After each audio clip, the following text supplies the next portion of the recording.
দেশে নির্বাচিত সরকার থাকলে আইন শৃঙ্খলা পরিস্থিতি স্বাভাবিক থাকার পাশাপাশি মানুষের আস্থা বাড়ত বলে দাবি করেছেন বিএনপির স্থায়ী কমিটির সদস্য ডাক্তার AZM জাহিদ হোসেন। দুপুরে দিনাজপুরের ঘোড়াঘাটে এক কর্মী সভায় কথা বলেন তিনি। ডাক্তার জাহিদ বলেন, নির্বাচন পিছিয়ে দেওয়ার মধ্যে ষড়যন্ত্র থাকতে পারে।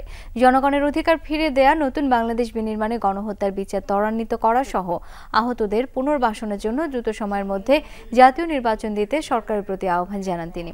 সভায় জেলার বিভিন্ন পর্যায়ের নেতৃবৃন্দ উপস্থিত ছিলেন।